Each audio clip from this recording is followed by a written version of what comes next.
Nada más como para entrar un poquito en contexto, continuando esta serie, esto viene el día después, lo que vamos a ver el día de hoy, el día después de lo que veíamos la primera parte de Juan capítulo 12, que vimos cómo María ungió a Jesús, ¿te acuerdas? Entonces lo puedes escuchar también ahí en el canal de YouTube, pero ahora vamos a ver esta parte de la entrada de Jesús, la entrada a Jerusalén, y cómo ya no va a ser María la que va a estar aclamándole o adorándole nada más, sino aparentemente también va a haber mucha gente que va a mostrar pasión y devoción por Jesús, pero vamos a ver cómo, y de ahí el título del sermón, cómo hay un peligro de seguir a Jesús falsamente. Entonces te voy a pedir que te pongas de pie, por favor. Vamos a leer Juan capítulo 12, versículo 12 al 19 únicamente, aunque vamos a estudiar hasta el versículo 26, pero por cuestiones de tiempo únicamente hasta el versículo 19. Yo leo versículo 12, por favor tú el 13, y así alternamos hasta unirnos en el 19. Dice Juan capítulo 12, versículo 12: El siguiente día, grandes multitudes que habían venido a la fiesta, al oír que Jesús venía a Jerusalén,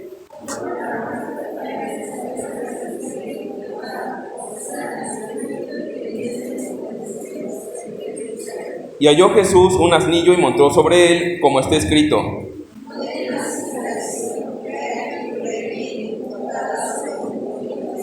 Estas cosas no las entendieron sus discípulos al principio, pero cuando Jesús fue glorificado, entonces se acordaron de que estas cosas estaban escritas acerca de él y de que se las habían hecho.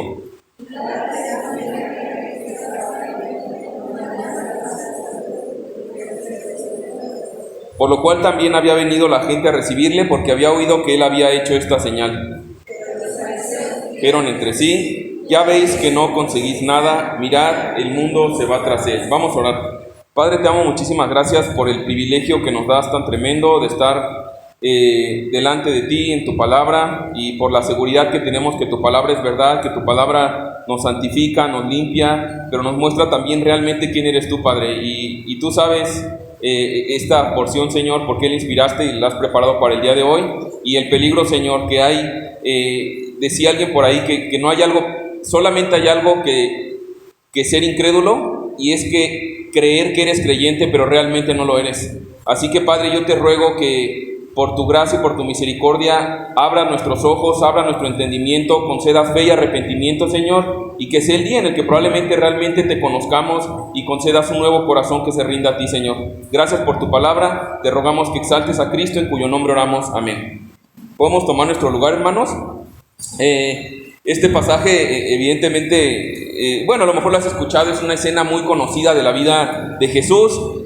Comúnmente es conocido como la entrada triunfal, y en esta última semana antes de ser crucificado, pero como veremos, esto más que una entrada triunfal es una falsa coronación, como vamos a ver en un momento, porque ciertamente Jesús es este Mesías que fue profetizado desde el Antiguo Testamento, pero la mayoría de las personas que estaban ahí en ese Domingo de Ramos aclamando a Jesús no tenían ni idea del tipo de rey que realmente él era y la misión por la cual él había venido. Mis hermanos, en el relato que veremos hoy, Juan nos dice incluso en versículo 16 que los discípulos no entendían lo que estaba sucediendo ahí y que lo entendieron hasta que Jesús resucitó. Entonces, es un pasaje muy significativo, es un pasaje muy sensible que mi esposa es testigo, hasta ahorita en la mañana seguía dándole vueltas, realmente me confrontó, me hizo detenerme, examinar mi fe, examinar realmente cuál es la motivación de mi corazón para seguir a Jesús. Y lo digo porque somos dados a aclamar a Jesús como Rey, pero muchas veces no somos dados a tener en cuenta lo que eso implica. Es decir, podemos decirle a Jesús nuestro Señor, nuestro Rey, podemos a lo mejor cantar cada vez que venimos a la iglesia, pero el resto de la semana, el resto de los días, vivir como si Él no existiera, vivir siendo nuestros propios reyes. Entonces, nada más a manera de contexto, recordar que los primeros capítulos de Juan se enfocó en los 3 primeros años del ministerio de Jesús, pero a partir de capítulo 12 ya está enfocándose en la última semana. Digamos que está como con la cámara Phantom en el fútbol, esta cámara lenta para apreciar los detalles, y vamos a pasar varias semanas, varios capítulos viendo los detalles de estos últimos días de la vida de Jesús. Entonces el día de hoy vamos a ver esta entrada que aparentemente es triunfal, pero que realmente expone una falsa adoración, que es el primer punto del sermón, el peligro de una falsa adoración por conveniencia. Mira lo que dice versículo 12. El siguiente día ¿de qué? Del ungimiento de María, donde estaba cenando con los discípulos, que decíamos era probablemente la última noche ya tranquila de Jesús. dice que el siguiente día grandes multitudes que habían venido a la fiesta. ¿Cuál fiesta? Se iba a celebrar la Pascua, venían gente de todo el imperio. Entonces, gente que había venido a la fiesta, multitudes, al oír que Jesús venía a Jerusalén, ¿qué hicieron? Tomaron ramas de palmera y salieron a recibirle y clamaban: Hosana, bendito el que viene en el nombre del Señor, el Rey de Israel. Entonces, decíamos desde la semana pasada que en estos tiempos de Pascua se calculan, historiadores calculan que eran miles de personas. De hecho, varios dicen que eran cerca de 2 o 3 millones de personas. Entonces era una gran multitud la que estaba recibiendo a Jesús. Dicen que tomaron ramas de palmera, y esto lo hemos visto en videos, en películas, y estaban recibiendo a Jesús. Y también en Marcos capítulo 11, no lo puse ahí en pantalla, pero te invito a que lo leas con detenimiento en tu casa. Marcos también narra esta escena y da algunos detalles. Menciona que muchos tendieron sus mantos en el camino, como cuando un caballero se quita la ropa para que pase la mujer. Tristemente ya no se ve mucho eso, pero de esa magnitud era lo que estaba sucediendo aquí. Era algo impresionante, era una algarabía tremenda. Yo no sé si te gustan los deportes, pero yo me imaginaba algo así, como cuando queda campeón en la NFL, en el Supertazón, en el Super Bowl. ¿Ya has visto cómo regresan a la ciudad? Y entonces literalmente es un día festivo, suspenden todo, la ciudad se llena de personas, hay algarabía, y entonces era algo así lo que estaba sucediendo aquí. Recuerdo yo en una ocasión, pensaba en esto, digo, es una anécdota medio chistosa. En una ocasión tuve la oportunidad de viajar con el pastor Quique de allá de Querétaro a Tijuana, a un evento, y de regreso en el aeropuerto, al bajarnos, había una cierta multitud de gente, no a esa magnitud, pero había un cierto grupo de personas, ¿no? Y entonces yo dije, órale, mi pastor es famoso, ¿no? Lo están esperando. Y entonces ya empezamos a caminar, y pues no, realmente no nos estaban esperando a nosotros. Y ya atrás estaba el pastor que nos estaba esperando, y pues nada más estaba el pastor solo, ¿no? Resulta que volteamos y atrás de nosotros venía Giovanni Dos Santos. No sé si lo conoces, es un futbolista que se quedó en la promesa de ser una superestrella, pero en ese momento tenía mucha fama, ya tiene 6, 7 años de eso. Y era realmente por esto que las personas estaban ahí amontonadas. Pero bueno, algo así estaba pasando, mucha gente esperando a Jesús, estaban viéndolo como el Rey, como el Libertador, y ahorita vamos a ver cuál era realmente la motivación. Ahora, ¿qué hacían? Aparte de estos detalles de adoración, dice que clamaban Hosana, versículo 13 ahí de capítulo 12, tomaron ramas y clamaban Hosana, bendito el que viene en el nombre del Señor, el Rey de Israel. Ahora, ¿qué quiere decir esta palabra Hosana? La hemos escuchado mucho, la cantamos. En esencia, esa palabra lo que quiere decir es: sálvanos ahora, te lo rogamos. Ellos le están gritando: sálvanos ahora, te lo rogamos.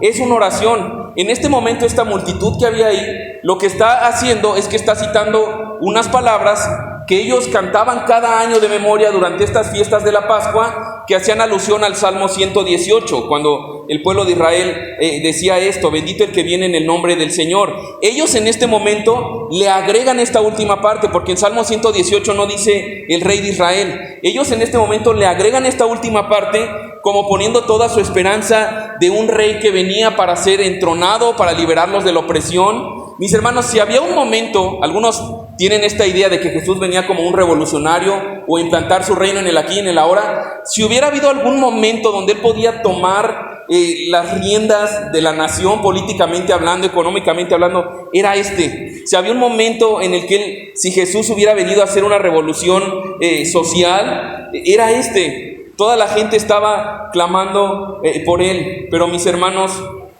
porque hay un peligro en una falsa devoción. Nosotros leemos esto y vemos que estas personas estaban entregadas, estaban poniendo ahí todas sus fuerzas, sus energías, pero mira lo que puse en pantalla. Muchos de los que estaban en esa multitud aclamándolo como Mesías, unos días después iban a pedir a gritos que fuera crucificado. Y llegaremos a detalle con eso, y por eso me encanta ir viendo la Biblia versículo a versículo, pero es esa misma gente. Ahora, ¿cómo fue que pasaron de estar adorándole con esa intensidad a después estar gritando que lo crucificaran? Bueno, ellos se iban a dar cuenta, mis hermanos, que Jesús no era el tipo de Mesías que ellos estaban esperando. ¿Qué esperaban ellos? Ellos querían un líder político que librara a Israel de una vez por todas del yugo romano. Ellos querían un rey que volviera a traer a Israel toda esa abundancia, toda esa prosperidad que ellos tuvieron en días de David y de Salomón. Era lo que ellos querían. Ahora, con el paso de los días, como veremos, ellos se van a dar cuenta de que Jesús no vino a reinar de esa manera. Jesús había venido a morir por causa de sus pecados y de nuestros pecados. ¿A mano de quién? De ese imperio romano, que era precisamente lo que ellos creían que Jesús iba a derrocar. Ellos querían que Jesús expulsara el imperio romano, pero iba a morir incluso a manos de ellos. Entonces eso los iba a llevar a una terrible decepción. En vez de que Jesús atacara el poder del imperio romano, lo que Jesús vino a hacer, como lo hemos visto y lo veremos, es que viene y confronta su religión vacía, su espiritualidad superficial, su religiosidad. Esta gente, mis hermanos, como muchos el día de hoy, no estaba preparada para un Salvador que iba a morir en debilidad, que iba a poner en evidencia la gravedad de su pecado y su incapacidad para remendar esa relación rota con Dios por causa de nuestro pecado. Mis hermanos, el Mesías que ellos esperaban, que ellos deseaban, era ese que ellos también habían visto que podía alimentar a 5,000 o a 20,000 personas por medio de 5 panes y 2 peces. Ese era el Jesús que ellos querían, el Jesús que les diera el milagrito, el Jesús que supliera sus necesidades materiales, el Jesús que les diera abundancia material. Ahora, tristemente, y digo esto, mi hermano, y créeme que ha sido un pasaje que me ha expuesto, me ha confrontado. A la luz de eso, tristemente, el día de hoy, ese es el Jesús que muchas veces se predica. No el Jesús que sustituye a los pecadores como tú y como yo muriendo en una cruz. Puse en pantalla, ellos querían a un Mesías que encajara con sus expectativas carnales y terrenales, pero se toparon con un Mesías que los confrontaba con su pecado y que los llamaba al arrepentimiento y la fe. Ahora, una pregunta natural, y va a respaldar esto, es, yo decía, bueno, ¿y qué era lo que hacía que la gente siguiera a Jesús de una manera tan fiel que hicieron todo esto en su entrada triunfal a Jerusalén? La respuesta es sencilla nuevamente, y mi anhelo es esto, que la palabra realmente exponga lo que hay en nuestro corazón, que nos limpie, y si Dios nos ha traído aquí, y a lo mejor, y créeme que es un pasaje sumamente incómodo, pero créeme que el anhelo de Cristo por medio de su palabra también es limpiarnos, también es podarnos, y también es realmente que seamos personas que demos fruto andando conforme a su palabra. Así que mi anhelo es que podamos espejearnos, que Dios hable a nuestro corazón y examine nuestras intenciones. ¿Qué hacía que la gente siguiera a Jesús de una manera tan fiel? La respuesta es muy sencilla, mi hermano. Ellos pensaban que Jesús les daría algo que ellos querían, que Jesús iba a mejorar su vida en el aquí y en el ahora, que Jesús los iba a librar de estos problemas políticos, de esta opresión política, del imperio romano. Aclamaban a un Jesús que pensaban que iba a solucionar sus problemas sociales, sus problemas de opresión y a lo mejor hasta los impuestos. Un Jesús que apoyara su orgullo nacionalista. Mis hermanos, el pueblo pensaba que este era el comienzo de su prosperidad en el aquí y en el ahora, pero ellos no entendían el verdadero propósito del ministerio de Jesús. Entonces, cuando lo vieron humillado, a punto de ser condenado como un criminal, y en ninguna manera como ese Mesías que ellos habían creado con unas falsas expectativas, entonces le dieron la espalda porque ya no tenía nada que ofrecerles en el aquí y en el ahora. Así que esta gente estaba aclamando a Jesús, al verdadero Rey, pero lo hacían con una motivación equivocada. Y mis hermanos, tristemente eso pasa muchas veces el día de hoy, y probablemente a lo mejor has llegado así el día de hoy. Y eso es muy dado escuchar en muchas iglesias pseudoevangélicas, porque no predican el evangelio, este verdadero Jesús, sino más bien te predican un Jesús que puede satisfacerte, una especie de Jesús como un mesero divino, ¿no? Que tú le dices todos los deseos que tú quieres, todos tus planes, todos tus sueños,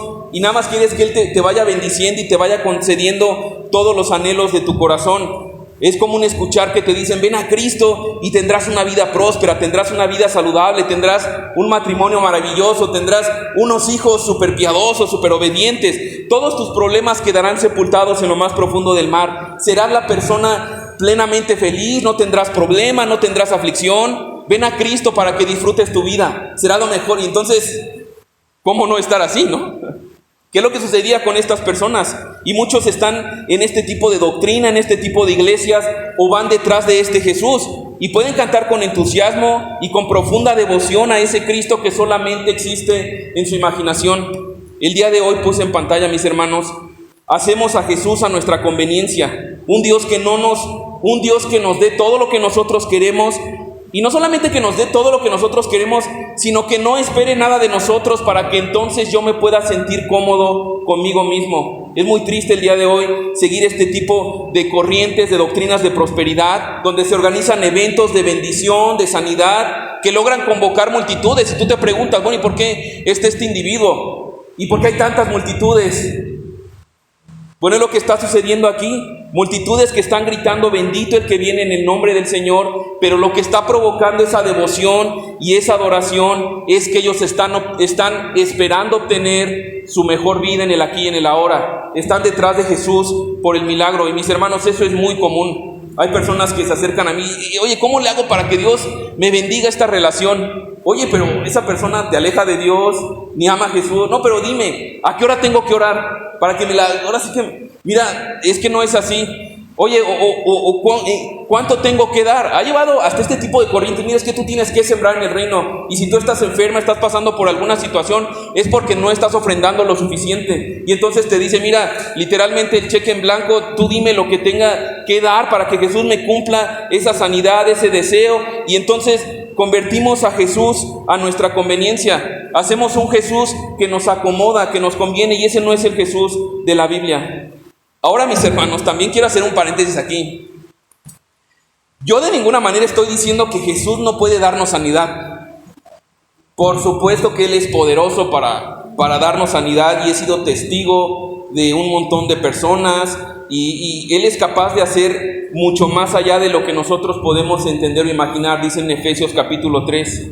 Pero lo que sí estoy diciendo es que esa no debería ser la razón principal, ni es la razón principal por la que Cristo vino y por la que Él espera que nosotros le sigamos. Es triste porque en el momento que las personas vienen con estas motivaciones y se dan cuenta que Jesús ya no es realmente lo que ellos habían creado en su imaginación, porque no les está cumpliendo sus expectativas, porque no les está yendo mejor en el trabajo, porque no les está yendo mejor en su salud, porque su esposo o esposa no han cambiado, porque sus hijos siguen igual de descarriados, entonces gritan, crucifícalo, le dan la espalda, porque no obtienen lo que ellos querían. Mi amigo, mi hermano, si tú estás aquí, déjame decirte algo, puse esto en pantalla. Cristo no es la clase de rey al que podemos usar a nuestro antojo para satisfacer nuestros deseos egoístas. No es eso. Ahora, mis hermanos, debes entender esto como pastor, y te pido que ores por mí. Para mí también como pastor hay algo. Yo creo que si tú eres un verdadero creyente, tú quieres que más gente venga, que más gente se rinda a Jesús. Y este tipo de pasajes a veces dices, híjole, esto no, como que no es a veces tan estimulante. A lo mejor mucha gente se va a ir para atrás, pero mis hermanos, confiamos en que su palabra es verdad y que es Dios el que añade. Y a la luz de la palabra de Dios, Cristo no es esa clase de rey. Perdóname si tú has seguido, y mi anhelo más que pedirte perdón es que des gracias a Dios porque abra tu entendimiento, pero Él no es esa clase de rey al que podemos usar a nuestro antojo para satisfacer nuestros deseos egoístas. ¿Qué clase de rey es? Puse esto en pantalla. Él es un rey que vino a morir en una cruz para pagar nuestra deuda con la justicia de Dios y librarnos de la esclavitud del pecado, y entonces transformar nuestros corazones egocéntricos de vivir para nosotros mismos, que nosotros somos nuestros propios reyes, para transformarlos en corazones humildes y amantes de Él. A eso fue que vino Cristo. De hecho, muchas veces, déjame decirte esto, a diferencia de que Dios te dará todo lo que tú quieras, muchas veces por amor a su nombre y por amor a tu alma, muchas veces de hecho te va a estorbar en cuestiones que tú quieres, en cuestiones que probablemente te alejarán, en cosas que probablemente te alejarán de santificación. Y muchas veces Dios tocará nuestra economía, nuestra salud, nuestra familia, para regresarnos a Él, para llevarnos a Él y descubrir verdaderamente que solo en Él estamos completos.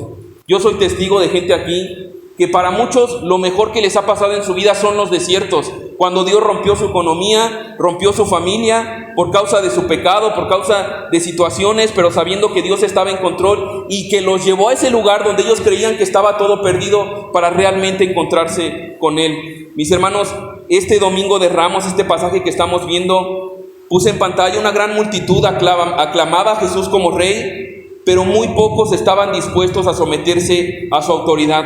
Esa es la diferencia, un falso seguimiento. Tú puedes aclamar a Jesús como rey, cantar, adorar, ponerte versículos, llenar tu casa de versículos, playeras, gorras, calcomanías.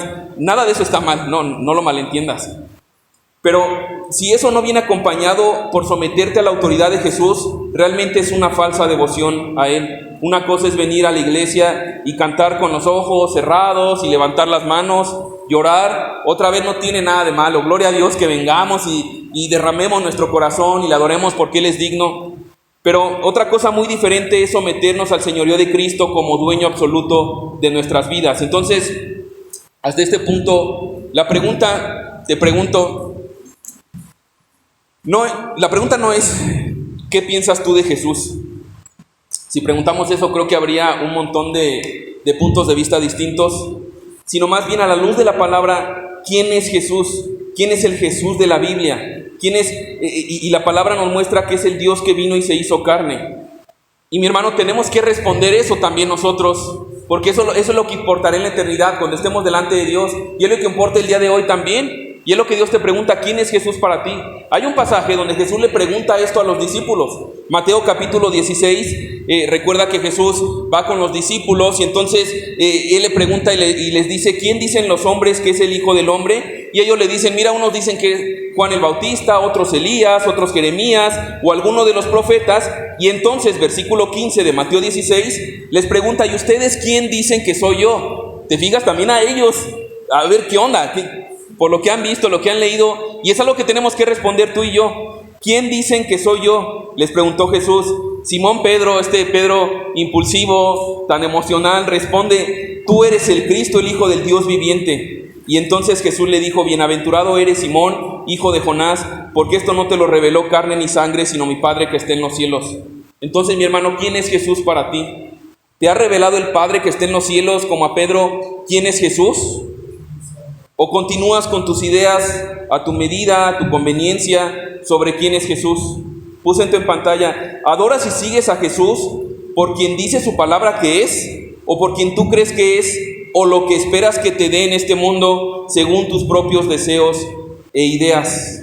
Hay mucha gente que dice cosas muy bonitas de Jesús. Es un gran maestro, un gran filósofo. Es el ejemplo perfecto de la calidad moral que tendríamos que tener como seres humanos. O es el primer comunista, o un gran revolucionario. Y hay un montón de puntos de vista. Pero mis hermanos, es importante lo que nosotros sepamos de Jesús y la motivación por el cual lo adoremos. Ponía esto, todos queremos una versión de Jesús, pero Jesús no quiere la alabanza por lo que tú quieres que Jesús sea. Jesús quiere ser adorado y alabado por quien Él en verdad es. Es Cristo, el Hijo del Dios viviente. Cristo, puse esto, es Dios mismo hecho carne. Cristo es Dios mismo hecho carne, y porque Él es Dios mismo hecho carne, tenemos que adorarle, servirle y seguirle. Ahora, aquí vamos a entrar a otro elemento de este pasaje. Y quiero que tengamos en mente esto, toda la gloria que está recibiendo Jesús, que es gloria de este mundo evidentemente, pero tiene un montón de seguidores. Hoy en día con redes sociales, mucho, si te gusta esta onda, hasta mides, ¿no? El sábado andábamos y llegó una amiga que abrió su canal de cocina, y así, sin saber usar su computadora, y dice, no, ya tengo 70,000 seguidores en 8 meses. Y así de, ay, ¿no? Como que hasta le das un nivel de importancia, ¿no? Oye, y ya monetizas, ya sabes, luego preguntando esas cosas, ¿no? Pero a día de hoy, el hecho que tengas gente detrás de ti, teniendo seguidores, tiene algo, es lo que la fama o la gloria del mundo te vende. Él vive para tener seguidores, para ser un influencer. Mis hermanos, este era el momento. Jesús tenía un montón de personas ahí adorándole. Pero mis hermanos, quiero que entendamos esto, a la luz de lo que hemos visto. Jesús no tiene nada que ver con la gloria y la atracción del mundo. Él no estaba aquí para buscar la alabanza de estas personas. Él sabía que era algo superficial, porque más adelante lo va a ser evidente. Pero mis hermanos, Jesús no es un político, y es mi anhelo que no lo veamos así. No es un político que se nos presenta cada 8 días esperando a ver si por ahí le concedemos nuestro voto. No es un artista que viene a ofrecernos su lista de Spotify a ver si la descargamos y entonces se hace más popular. Jesús no está mendigando personas, ni está esperando obtener identidad, obtener gloria o obtener majestad por causa de nuestra aceptación. Mis hermanos, su reino y su gloria no tiene nada que ver con este mundo. Su gloria, su majestad están muy por encima de la gloria de este mundo, de tal manera que Él no se detiene ante estas personas. Si fuera un guión de película, ¿a poco no? Tú podrías decir, híjole, en este momento de cumbre que está Jesús victorioso, después de 3 años de ministerio, ¿podría ser un final feliz? Podrías decir, y entonces Jesús consiguió el prestigio, la aprobación de todo el pueblo de Israel, todos estaban aclamándole, y ya, fue el rey y venció el imperio romano. Pero mis hermanos, el final del evangelio es mucho más glorioso, porque la gloria de los hombres no tiene nada que ver con la gloria de Dios. Ahora, ¿cómo sabemos esto? Por la manera como responde Jesús, y vamos a verlo en unos momentos. Mira lo que hace Jesús ante toda esa gloria, ante toda esa adoración que tenía de las personas. ¿Qué hace Jesús? Versículo 14: y halló Jesús un asnillo y montó sobre él, como está escrito: no temas, hija de Sión, he aquí tu rey viene montado sobre un pollino de asna. Entonces va rodeado Jesús. Y el segundo elemento que quiero ver en este pasaje, ya vimos el peligro de una falsa adoración, pero en este detalle, y mis hermanos, aquí también le estuve dando vueltas. Dije, a ver, ¿será necesario profundizar en este tema del asno, del pollino? Porque Juan no da muchos detalles, y Marcos sí, pero la verdad es que Dios sí inclinó mi corazón, como mira, sí, creo que es bueno que también veamos este elemento del pollino. Entonces, este segundo elemento del sermón es Jesús como un rey soberano que tiene control de todas las cosas. Y mi anhelo también es que podamos hallar descanso en esto, que Él es un rey soberano que tiene control sobre todas las cosas. Mira lo que sucede. Aquí dice que tomó el asnillo, pero en Marcos nos da detalles de cómo llegó este asnillo o este burro a Jesús. Mira lo que dice Marcos capítulo 11, versículo 1 al 3. Cuando se acercaban a Jerusalén, antes de la entrada triunfal, junto a esta entrada que estamos estudiando, junto a Betfagé y a Betania, frente al monte de los olivos, Jesús envió a 2 de sus discípulos y les dijo: vayan a la aldea que está enfrente de ustedes, y luego que entren en ella, hallarán un pollino atado, en el cual ningún hombre ha montado, desatadlo y traedlo. Chécate esos detalles y características tan específicas que está dando Jesús, y ahorita te voy a decir por qué es importante esto. Y si alguien nos dijere: ¿por qué hacéis eso?, decid que el Señor lo necesita y que luego lo devolverá. Entonces Jesús ya va camino a Jerusalén, va rodeado con los discípulos, y entonces recuerda que venía de estar en la casa de Marta, María y Lázaro, y le pide a los 2 discípulos que vayan a la aldea de enfrente y busquen un pollino con esas características. No era un pollino cualquiera, no era un burrito cualquiera, tenía características que nadie lo había montado. Y si alguien les preguntaba por qué hacían eso, que le dijeran: porque el Señor lo necesita. Ahora, ¿qué es lo que me llama mucho la atención de este pasaje y por qué es importante para ti y para mí? Yo me preguntaba esto, y pregúntate esto: ¿cómo sabía Jesús que cuando sus discípulos entraran en la aldea iban a encontrar este pollino de asna? Además de que nadie de que era con características especiales, que nadie lo había montado jamás, y que encima de eso sus dueños iban a prestarlo sin ningún problema cuando dijeran que el Señor lo necesitaba.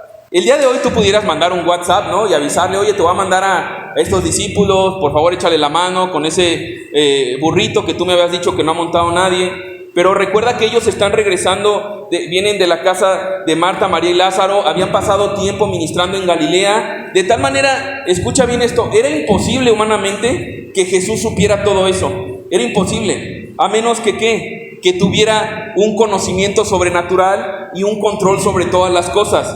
Mis hermanos, Jesús sabía que ese pollino iba a estar allí en la puerta de la casa, que nadie lo había montado y que los dueños le iban a dar permiso a sus discípulos. ¿Sabes por qué? Porque Él es Dios, porque Él está en control de todas las cosas. Ahora, ¿qué es lo importante de esto? Puse en pantalla: Jesús sabe dónde está cada burro del planeta. Ahora, yo me puedo identificar ahí, y no es el punto el burro, sino el punto es el poder de nuestro Señor. Jesús sabe dónde está cada burro del planeta. Él lo sabe todo y lo controla todo. No hay absolutamente nada que esté fuera de su conocimiento, nada que esté fuera de su control. Ese es Jesús.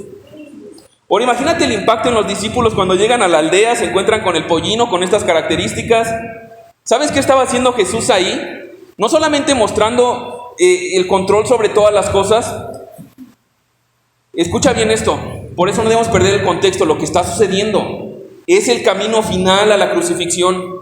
Lo que Jesús estaba también mostrando con esto, puse en pantalla, Él quería que sus discípulos supieran que Él estaba en control por todo lo que sucedería en esa semana. Él sabía que ellos no entendían totalmente el propósito de su reino, pero Él quería que ellos supieran que su muerte en la cruz no iba a ser un accidente. Y también para ti, para mí es importante saber eso. Mis hermanos, Jesús había instruido a los discípulos y les había de hecho dicho días antes de llegar a Jerusalén lo que era su misión. Antes de Marcos 11, de este pasaje del pollino, Marcos capítulo 10, versículo 33 al 34, Jesús les dijo clarito, les dice: he aquí, subiremos a Jerusalén, y el Hijo del Hombre será entregado a los principales sacerdotes y a los escribas, y le condenarán a muerte, y le entregarán a los gentiles, y le escarnecerán, le azotarán, y escupirán en él, y le matarán, mas al tercer día resucitará. Ya estaban advertidos, pero obviamente los discípulos en ese momento no entendieron hasta que Jesús resucita y asciende, Hechos capítulo 1. Y entonces, ¿cómo sabemos que ellos realmente tuvieron la comprensión de lo que estaba sucediendo ahí? De que Jesús estaba en control de hasta el más mínimo de los detalles. Porque en Hechos capítulo 4, versículo 4, cuando Jesús resucita, asciende, y entonces Pedro y Juan están dando un reporte a la iglesia, dice que los creyentes, Hechos capítulo 4, versículo 24, alzaron unánimes la voz a Dios y dijeron: soberano Señor, tú eres el Dios que hiciste el cielo y la tierra, el mar y todo lo que en ellos hay, que por boca de David tu siervo dijiste: ¿por qué se amotinan las gentes y los pueblos piensan cosas vanas? Se reunieron los reyes de la tierra y los príncipes se juntaron en uno contra el Señor y contra su Cristo, porque verdaderamente se unieron en esta ciudad contra tu santo Hijo Jesús, a quien ungiste Herodes y Poncio Pilato con los gentiles y el pueblo de Israel. Está hablando de ese suceso que está pasando a partir de lo que estamos viendo el día de hoy. Se juntaron en esta ciudad contra tu santo Hijo Jesús, a quien ungiste Herodes, Poncio Pilato con los gentiles y el pueblo de Israel. ¿Para qué? Para hacer cuanto tu mano y tu consejo habían antes determinado que sucediera. ¿Entendieron el punto? Después entendieron que el destino de Jesús no estaba en manos de los líderes religiosos de Israel ni del gobierno de Roma. Definitivamente ellos fueron responsables de su pecado, pero al mismo tiempo y sin saberlo, ellos estaban cumpliendo la voluntad de Dios que Él había determinado desde tiempo atrás que sucediera. Mis hermanos, es importante saber eso. Puse en pantalla: Cristo no murió como un mártir, no murió accidentalmente. Cristo planeó todo, y por este tipo de detalles nos ayudan a ver que estaba totalmente controlado. No fue forzado a morir en la cruz, Él lo hizo voluntariamente y lo hizo por amor a ti y a mí, y en respuesta y para gloria del Padre. De hecho, Jesús dice en Juan capítulo 10, versículos 17 y 18: por eso me ama el Padre, porque yo pongo mi vida para volverla a tomar.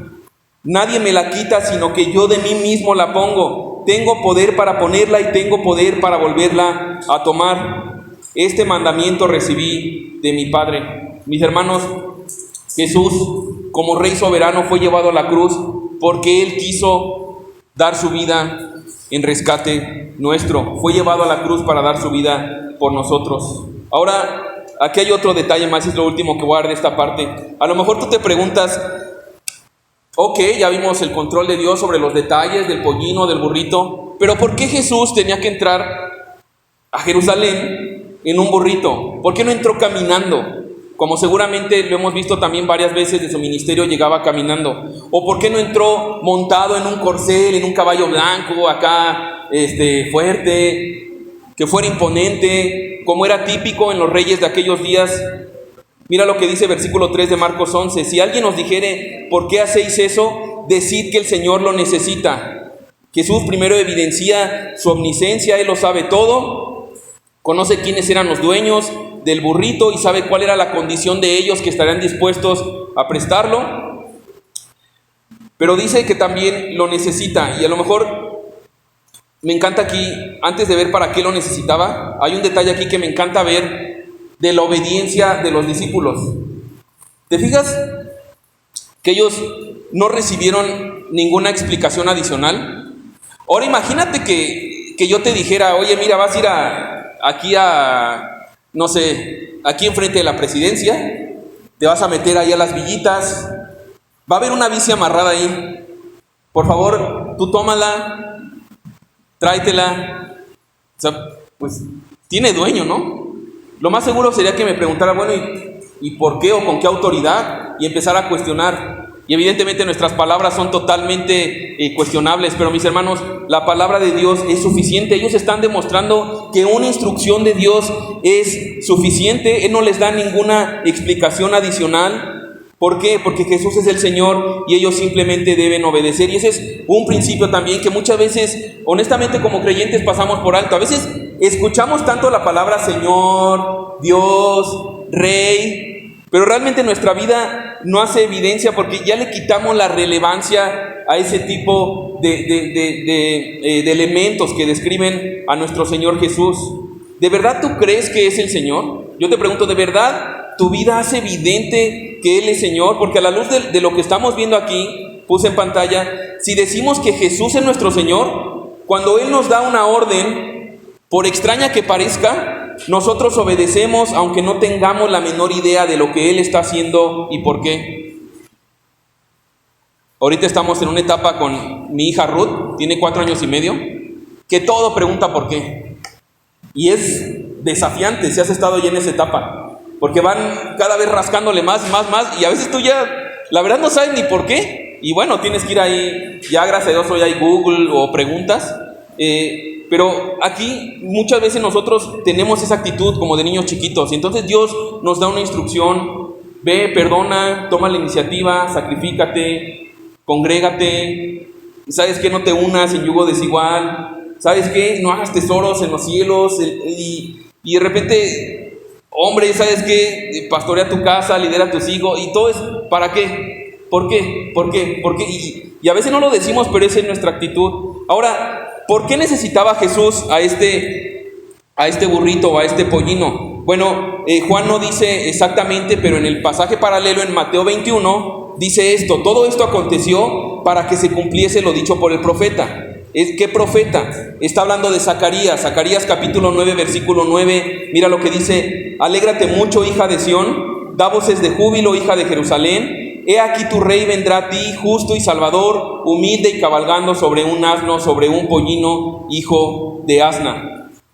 Es decir, esta profecía de Zacarías fue profetizada unos 500 años antes del nacimiento de Jesús, para que fuera más que evidente que Jesús era el Mesías. Lo que estaba haciendo aquí Jesús, porque está delante de personas que conocen las Escrituras, Él se está encargando de hacerle saber a ese pueblo que su Salvador no llegaría a Jerusalén montado en un corcel o un caballo imponente, sino en un pollino de asna, asumiendo una postura humilde de un siervo.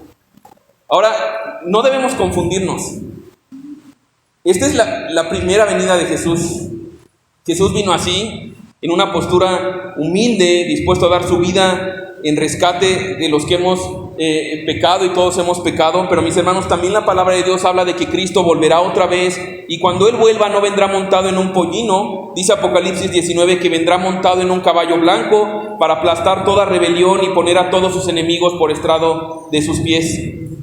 Pero en aquel domingo de Ramos no entró a subirse al trono de Jerusalén, venía a subirse a una cruz. Versículo 14 y 15, ya regresando a Juan capítulo 12, y halló Jesús un asnillo y montó sobre él, como está escrito: no temas, hija de Sión, he aquí tu rey viene montado sobre un pollino de asna. Mis hermanos, ¿qué aprendemos de esto que está anunciando y está haciendo evidente el cumplimiento de la profecía? Muchas cosas. Mi hermano, la Biblia desde el Antiguo Testamento, desde Génesis 1, siempre ha apuntado a Jesús, siempre ha apuntado a este Salvador. Por causa del pecado de Adán, desde Génesis 3, todos fuimos destituidos de la gloria de Dios. Jesús prometió que de su simiente vendría un Salvador, y a lo largo de todo el Antiguo Testamento ha anunciado a Jesús. No es que el Antiguo Testamento hablaba del castigo y el Nuevo Testamento la gracia. Desde el Antiguo Testamento siempre se anunció este Salvador. Pero también vemos, puse en pantalla, que el Rey soberano Jesús tiene un control perfecto de todas las cosas. Él estaba decidiendo ponerse a merced voluntariamente de sus criaturas rebeldes para vencer en debilidad. Mis hermanos, Cristo, siendo el Rey y dueño de todo, decidió despojarse de todo para venir a salvarnos, pero Él seguía siendo el Rey. Ese fue el ministerio de Jesús. Aún siendo el amo, yo me detengo a pensar esto y les digo, muchas veces perdemos el asombro de eso. Piensen esto nada más. Jesús siendo el Rey de reyes, Señor de señores, Siendo Dios, dice Filipenses 2, también no estimó eso, se despojó, y a pesar de ser el amo absoluto de todo el universo, Él no vino al mundo rodeado de riquezas, no vino a vivir en un palacio con oro y plata. Varias veces incluso Jesús cruzó el mar de Galilea con barcas prestadas, entró en Jerusalén en un pollino prestado, y después que murió en una cruz que no estaba destinada para Él, sino para Barrabás, y lo veremos más adelante, tuvo que ser enterrado en un sepulcro prestado también. ¿Te imaginas todo eso? Ahora, quiero que imaginen a los discípulos y quiero que nos pongamos ahí, tú y yo, ante estos detalles y viendo cómo Él tiene control sobre todas las cosas y la soberanía. Yo no sé cuál sea tu situación el día de hoy, mi hermano, pero yo muy constantemente me he encontrado en ese momento donde dices, híjole, el mundo ya es un desastre. O mi vida es un desastre. Ya se le salió de control mi familia. ¿Sabe la tranquilidad que debería darnos esto del control y la soberanía que tiene Dios sobre todas las cosas? Puse esto en pantalla. A veces parece que el mundo y nuestras circunstancias se le salen de control, pero recuerda esto, Él es soberano, Él es rey y todo sucederá exactamente como Jesús quiera. Nada, mi hermano, nada nos sucederá en este mundo que se escape de la buena voluntad de un Dios soberano. Y a lo mejor también has llegado a un punto que por causa de tu pecado estás sufriendo aflicciones y tú puedes decir, la verdad es que es así, y muchos llegamos así, cuando a lo mejor te habían hablado de Dios y te decían, mira, separado de Él, te vas a tronar, vas a acabar mal, y tú decías, no, yo sí puedo, así como que para vivir como Él siendo mi rey, no, yo quiero buscarle por otro lado. Y Dios en su amor, en su perfecta y buena voluntad, a lo mejor con heridas el día de hoy, pero te ha permitido llegar a ese punto de quebranto cuando has quitado a Dios de tu vida como rey, pero ha sido su buena voluntad para que vuelvas a Él y entonces hoy dejes que Él tome el control de tu vida. Ahora bien, dice versículo 36 de Juan capítulo 18, me gusta esto porque Jesús no responde a esa gloria que el mundo le está ofreciendo. Jesús, teniendo el control en sus manos, no lo toma, entra humildemente en este asnillo para cumplir la palabra, porque su misión no es una misión de gloria terrenal, sino que es de gloria celestial. Y esto me confronta también mucho, porque mis hermanos, como creyentes en esencia somos eso. Pasamos a estar unidos a Cristo, dice Efesios. Pasamos a ya no vivir para nosotros mismos, sino para Él. Somos cristianos, de hecho esa es la palabra, discípulos, pequeños cristitos, vivimos siguiendo las pisadas del Maestro. Ahora, si Jesús dice en Juan 18:36, dice, mi reino no es de este mundo. Mateo capítulo 3, versículo 2, arrepentíos porque el reino de los cielos se ha acercado. Cuando vemos que Jesús no vivía para la gloria de este mundo, sino para la gloria celestial, yo tenía que detenerme y te invito a que también te preguntes esto. Si tú te confiesas creyente de Jesús, a la luz de la palabra de Dios, no de tus sentimientos, no de tus tradiciones, a la luz de la palabra de Dios, ¿consideras que es una fe verdadera? ¿Qué gloria estás buscando en tu vida? ¿Qué gloria buscas para tus hijos? Me encanta que como papá de hoy estamos súper enfocados en que aprendan deportes, que aprendan cuestiones de negocios, y nada de eso está mal. Pero lo espiritual es como de, sí, también, y también eso, ¿no? Mis hermanos, ¿es tu familia un punto en el que la cosmovisión, por lo que vives, por lo que planeas, por lo que decides, es la gloria celestial? Si a la luz de la palabra de Dios dice que tenemos un rey que es celestial y por lo tanto nuestra ciudadanía es celestial, nuestro pasaporte es celestial, tenemos una morada celestial, un futuro celestial, ¿realmente estamos viviendo para eso o estamos viviendo para buscar la gloria de la tierra? Mira lo que dice Pablo en Filipenses capítulo 3, versículo 8. ¿Recuerdas Pablo, un tremendo religioso, irreprensible? De hecho, alguien ha dicho que si alguien hubiera podido salvarse por obras, era Pablo. Se esforzaba totalmente, tenía fama, tenía reconocimiento también entre los judíos.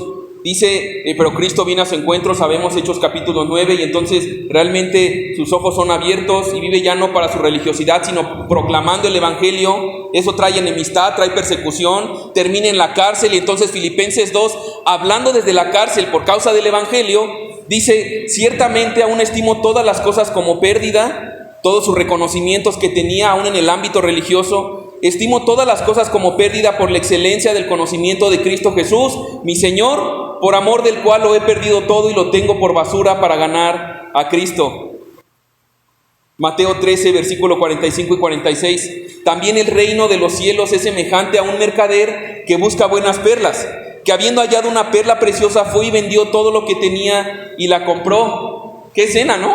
El mercader encuentra una perla de gran valor, va y vende todo lo que tiene para tener esto. Mis hermanos, ¿es así nuestra vida? Yo no estoy hablando del domingo y otra vez no estoy diciendo que no lo hagamos. Por supuesto, vengamos, adoremos con todo nuestro ser. Pero en el día a día, en la intimidad, en tus planes, tus decisiones, ¿es así tu vida? ¿Has arrojado todo por amor a Cristo? Es decir, todo lo que te estorba por entregarte a la voluntad de Dios, por seguir sus pisadas, ¿lo has dejado a un lado? O incluso cuestiones que no necesariamente tengan que ser pecaminosas, pero que te están estorbando para crecer en el conocimiento y en la voluntad de nuestro Señor. Así luce una vida en Cristo. Ahora, dice aquí que los discípulos no entendieron estas cosas, versículo 16, hasta que Jesús fue glorificado. Se acordaron de que estas cosas estaban escritas acerca de Él y de que se las habían hecho. Mis hermanos, el día de hoy, nosotros no estamos en esa misma situación que los discípulos. El día de hoy nosotros tenemos ya la palabra completa, sabemos que Él resucitó. Por eso es importante escuchar la palabra de Dios. La fe viene por el oír y el oír por la palabra de Dios. Y entonces dice versículo 20, vamos a entrar a esta última parte del sermón. Recuerda que hay mucha gente ahí de todos los, pues sí, no solamente judíos, también hay griegos. Y entonces aparecen unos individuos ahí, versículo 20, de estos griegos. Dice, había ciertos griegos entre los que habían subido a adorar en la fiesta. Estos pues se acercaron a Felipe, que era de Betsaida de Galilea, y le rogaron diciendo, Señor, quisiéramos ver a Jesús. El mundo griego, pues ahí en pantalla, era más que Grecia. No nos quedemos con esa idea de que solamente eran los que habían nacido en Grecia. Eran los que tenían cultura y lenguas griegas. Prácticamente se refiere a un gentil o alguien que no era judío. Entonces, dice, quisiéramos ver a Jesús. Versículo 22, Felipe fue y se lo dijo a Andrés. Entonces Andrés y Felipe se lo dijeron a Jesús. Ahora, ¿por qué tanto misterio, no? ¿Qué onda? Jesús es... O sea, ¿qué onda? ¿Por qué? Como que tiene que haber intermediarios. ¿Qué está pasando ahí? Bueno, tenemos que recordar el contexto. Recuerda que Jesús está aquí siendo proclamado como el rey de los judíos. Jesús era el Mesías que había venido al pueblo de Israel. Es decir, los griegos, o todo aquel que no fuera judío, sabía que estaban excluidos de ese pacto y de alguna manera están como pidiendo una audiencia especial para que Jesús los atienda. Entonces, ¿qué es lo que está pasando aquí? Aquí, mis hermanos, se abre un elemento muy importante, porque es donde aparecemos todos los que no somos judíos.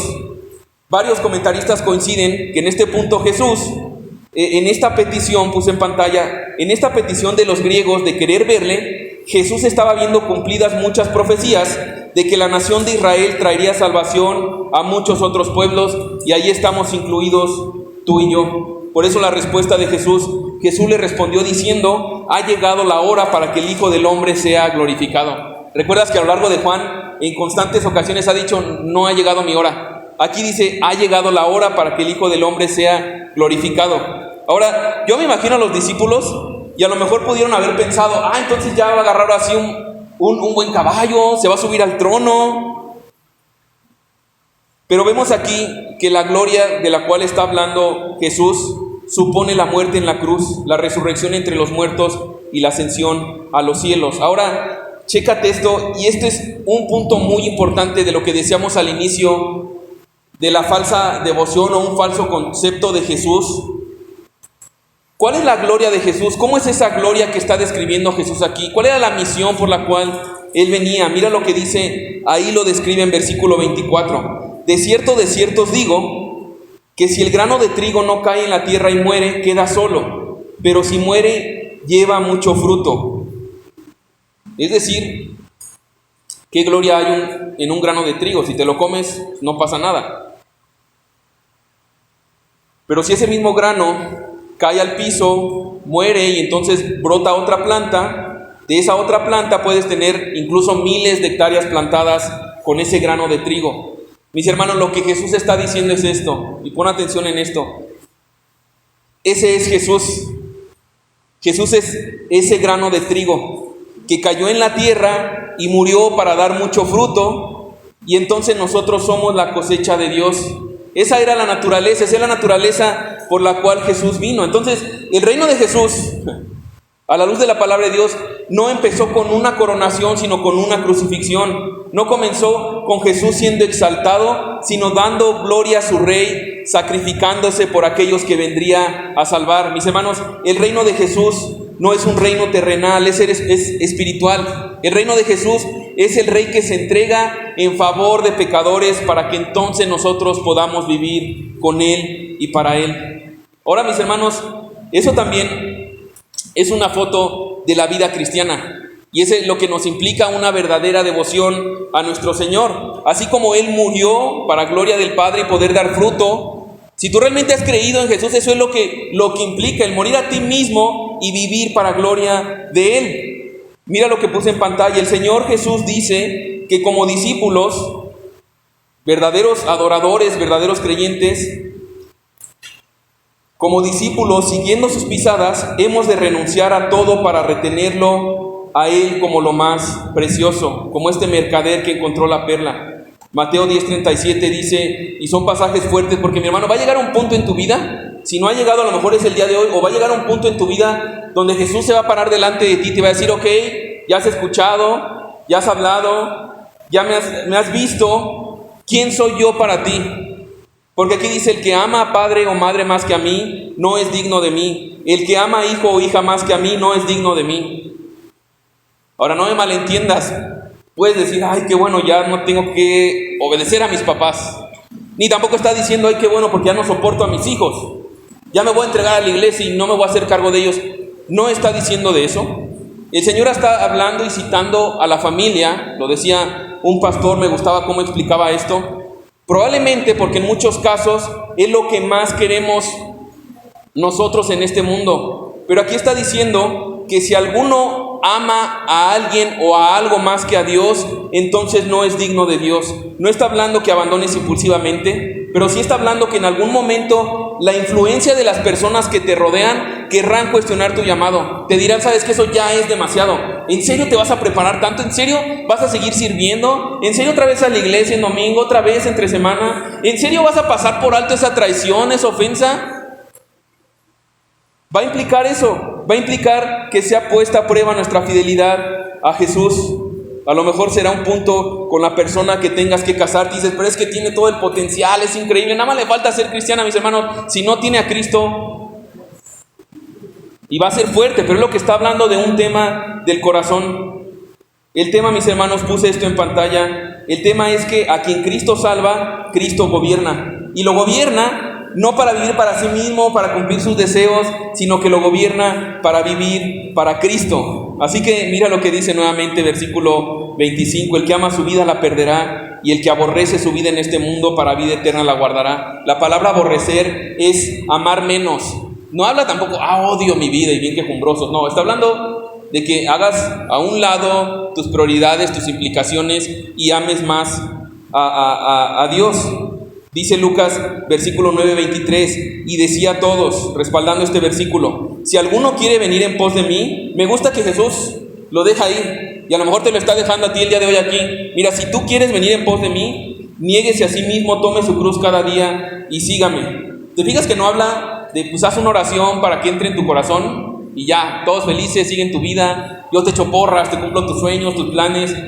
El tema de la cruz es un elemento que en ese tiempo representaba que ibas a ser ejecutado. Es como si el día de hoy tú fueras sentado en una silla eléctrica. Era un elemento que representaba la muerte. El día de hoy nosotros lo apreciamos también como este símbolo donde Cristo dio su vida por nosotros, y lo vemos también como una parte de su amor, por supuesto. Pero en ese momento Él está diciendo, el que quiera venir en pos de mí, niéguese a sí mismo, renuncia a tu yo, a lo que tú quieres. Escoge lo que yo quiero, dice Jesús, de tal manera que está hablando de que cada día nosotros vamos a estar expuestos a decisiones, no de hacer una oración, que entre paréntesis, si Dios te habla el día de hoy y te está llamando al arrepentimiento, por supuesto que ora, Pero no es de lo que está hablando aquí Jesús. Está hablando de que cada día muramos a nosotros mismos. Eso implica una fe genuina. El decir, mira, mi carne prefiere esto, yo quisiera invertir mi tiempo en esto, invertir mis afectos, y entonces yo quisiera hacer las cosas a mi manera, tratar a mi esposa, a mi esposo, a mis hijos, a mi manera. Pero a la luz de la palabra de Dios, eso no es. Y aunque a mi carne le duela o le cuesta, yo decido morir a mí mismo, porque así Cristo murió a Él mismo para dar gloria al Padre. Mis hermanos, la vida en Cristo, decía una vez, por ahí lo escuché, son constantes decisiones. El arrepentimiento en una vida en Cristo no termina nunca, es constantemente. Ahora es curioso esto porque hay personas que a lo mejor genuinamente han dicho, pues yo alguna vez pasé al frente, hice una oración, yo creo que por eso soy cristiano. Bueno, no es lo que la palabra de Dios dice. Lo que la palabra de Dios dice es que implica un cambio. ¿Tú ubicas ese cambio en tu vida? Yo no te pregunto si naciste en una casa cristiana. Te pregunto si realmente ha habido ese cambio que tú dices, un antes y después. Había un antes donde yo no quería saber nada de Jesús, nada de la palabra. Todo mi ser y mi corazón y mis fuerzas estaban en contra de Él. Pero hubo un momento, por su gracia, por su misericordia, que entonces nací de nuevo. Ahora mi corazón, evidentemente hay batallas y de este lado de la eternidad habrá batallas. Pero ahora hay un anhelo. Ahora quiero escuchar la palabra de Dios. Quiero vivir y estoy dispuesto, aunque muchas veces el espíritu está dispuesto y la carne es débil, como dice Jesús, pero hay disposición. Señor, yo quiero que me hagas más a tu voluntad, que me hagas menos yo y que seas más tú, como dice Juan capítulo 3, versículo 30. Mi amigo, aquí hay una advertencia severa y con esto vamos a ir terminando en versículo 25. El que ama su vida la perderá. ¿Te has fijado? Esto es muy común el día de hoy. Vive tu vida, vive para ti, para tus sueños. La gente está ansiosa y afanosa de exprimir la vida, de sacarle jugo, vivir para sí mismo. Ay, es que mi juventud, es que necesito placer, necesito viajar, necesito hacer valer mis derechos, ¿cómo voy a pasar por alto ofensas? Y todo se trata de nosotros. La gente vive desesperada, pero mientras más inviertes en ti mismo, en tu vida, más te estás yendo hacia abajo. Y muchos de aquí podemos dar testimonio de eso, que sabiamente, dice Romanos 1, profesando ser sabios te haces necio. No, yo viviendo para mí, sí, mira, y lo único que haces es que dar la vuelta más larga de lo que ya se te había dicho a lo mejor hace años antes, y estás el día de hoy diciendo, efectivamente yo puedo ver eso, que por más que a lo mejor hasta del otro lado, me gusta ahora que fuimos al evento de hombres, que fue este actor muy reconocido, José Ángel Llamas, que ahora es la verdad un gran maestro de la palabra. Él decía, mira, tuve todo el éxito, todas las cosas, y no hay nada. No hay nada, y a lo mejor tu caso no es el quebranto por el pecado, pero a lo mejor es, mira, Dios me ha permitido tener tal cantidad de abundancia, de prosperidad, pero al final del día no hay nada. Mi amigo, si tú sigues viviendo para ti, tu vida se está perdiendo, se está desperdiciando, y eso que hay en tu alma, ese vacío, esa insatisfacción, no la llenarás con nada. Puse esto en pantalla. Vivir para nosotros mismos es pérdida total en el presente y en el futuro. Vivir para Cristo es esperanza y seguridad eterna, y es identidad y propósito en el aquí y en el ahora. Identidad y propósito en el aquí y en el ahora. Así que ponía esto en pantalla. Ser cristiano quiere decir no amar tu vida, y en cambio amar a Cristo más de lo que amas tu vida. La gloria, los placeres y las posesiones del mundo. No buscar lo tuyo, sino lo que a Cristo le agrada. Ahora aquí quiero poner un paréntesis, porque también hay una parte que dices, entonces ya no hay que trabajar, ¿no? Una especie de... pudiera surgir eso. Voy a dejar todo, no me importa mi familia, no me importa mi trabajo, no. Lo que está diciendo aquí es que aún tu familia, aún tu trabajo, cualquier área de tu vida, es una oportunidad para que no la veas a la luz de satisfacer tu gloria, de satisfacer nada más tus bienes y tus riquezas, sino que lo veas como un medio de ser luz en medio de las tinieblas. En tu trabajo puedas ser luz, puedas ser un siervo en medio de las personas que no conocen de Jesús. Ahora yo te pregunto, ¿realmente a la luz de lo que vimos hoy, podrías decir que tienes una fe verdadera? ¿Realmente tu vida y tu corazón han sido transformados a ese grado? A lo mejor hasta el día de hoy puedes decir, mira, solamente había sido un religioso, había vivido engañado, y la verdad es que es una fe que ni salva, que ni soy discípulo. Si es así, mi hermano, créeme que no hay mayor muestra de amor de Dios que el entender esto. Y si te ha traído aquí, no es para que digas, bueno, soy bien chafa, ya no sirvo, mejor me voy. Te ha traído aquí para que precisamente corras y abrace la salvación, el perdón y la adopción que tienes en Cristo. Si alguno me sirve, sígame, dice versículo 26, y donde yo estuviera, allí también estará mi servidor. Si alguno me sirviere, mi Padre le honrará. Es el último versículo del día de hoy. Y me encanta porque yo lo subrayé ahí, no sé si está subrayado, pero es importante cuando en un versículo o en una porción se repiten palabras, se está intentando destacar una idea central. Y ahí se repite en ese simple versículo 3 veces la palabra servir, me sirve, mi servidor, si alguno me sirviere. Esta es la gloria de Dios, no la que nosotros recibamos de las demás personas, sino cuando nosotros servimos al Padre. Puse ahí en pantalla una evidencia de alguien que sigue a Jesús y Jesús está con él, es que le sirve. Ahora yo te pregunto, ¿eres tú ya parte activa? Si Dios te ha confirmado aquí, en esta tu iglesia, ¿eres tú parte activa del cuerpo de Cristo? ¿O solamente eres un aficionado? Así como el adulto platicaba ahorita, como estos pues jóvenes adultos que a lo mejor ya están trabajando, pero siguen viviendo en casa de sus papás, ¿no?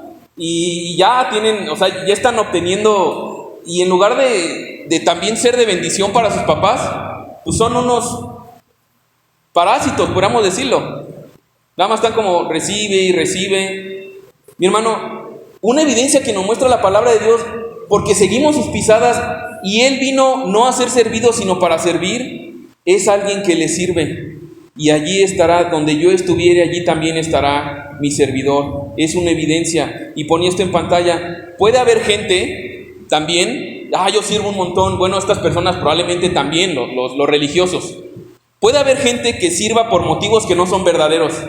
Puede haber gente que sirva, mira, yo quiero ser visto y mi gloria. Eso solamente lo sabe. Pero no puede haber verdaderos creyentes que no estén sirviendo a la palabra, a la luz de la palabra de Dios. Si alguno me sirviere, donde yo estuviera, allí también estará mi servidor. Mi hermano, es tu vida, es un elemento ya activo en tu vida, el que tú eres parte del cuerpo, el que eres un siervo. Aún en los lugares donde tú estás nuevamente, eres conocido por ser una persona que está buscando la manera cómo servir, cómo ser de bendición en el entorno, o más bien eres una persona que solamente está criticando. Como creyentes somos llamados y es un elemento vital la parte del servicio. Ahora, a manera de conclusión, ¿qué sentiría Jesús? Yo pensaba en muchas iglesias el día de hoy, pero iba más personal. ¿Qué pensaría Jesús con muchas personas el día de hoy? ¿Qué sentiría Jesús? Porque Él lo ve todo.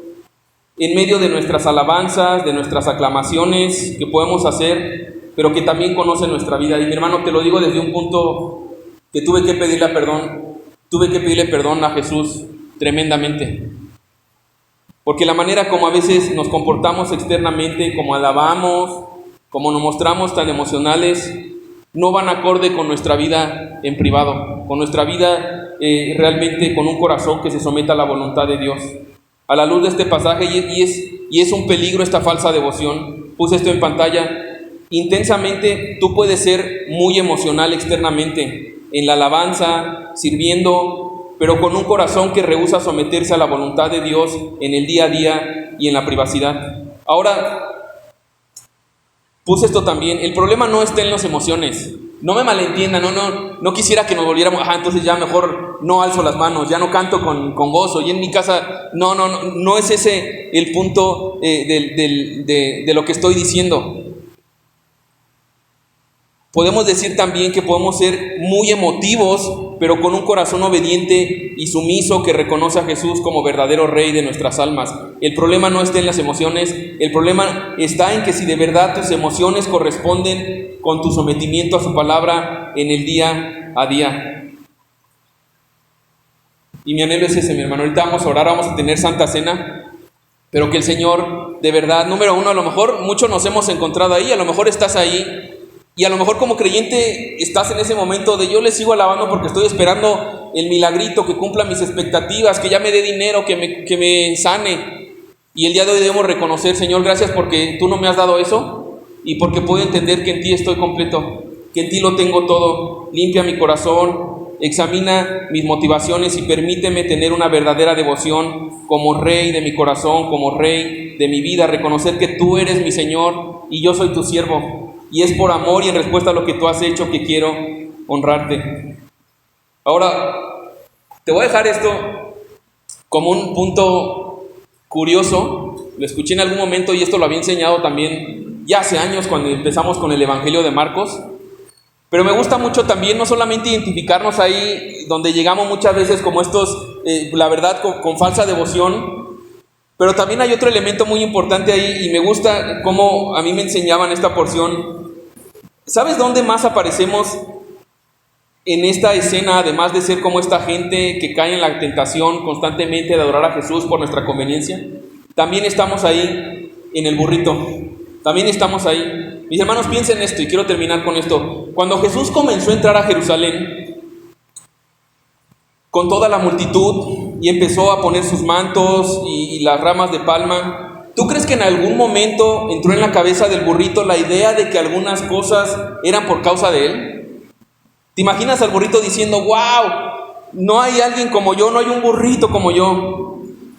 Mis hermanos, Dios nos llama a vivir para Él y en respuesta a Él, pero anhelando ser este burrito, este pollino sobre el que Cristo cabalga en este mundo y darle a Él toda la alabanza y toda la gloria, llevarlo a todos lados.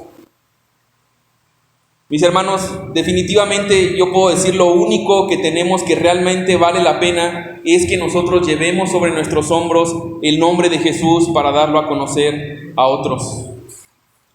Así que vamos a orar, vamos a poner este tiempo y mi amigo, a lo mejor tú estás escuchando esto por primera vez y a lo mejor tenías un concepto, una cosmovisión errada de Jesús y a lo mejor lo seguías con motivaciones equivocadas, pero el día de hoy, mis hermanos, y es glorioso esto y por eso vamos a celebrar esto, a este Rey que vino y dio su vida en rescate por nosotros y podemos celebrar que hay un Rey que es infinitamente mayor que nosotros, un reino que es 1000 veces mejor y superior a nuestro pequeño reino, a nuestra pequeña vida. Jesús es el Rey y debe ser aclamado, servido, obedecido y glorificado como Rey porque solamente es el Rey. Y mi amigo, el día de hoy, si Dios te ha hablado al arrepentimiento, a poner tu vida en Él, déjame decirte, como lo mencionaba, Jesús vino en ese momento como un cordero manso, humilde, listo para ser crucificado, para que sea reconciliado con Dios.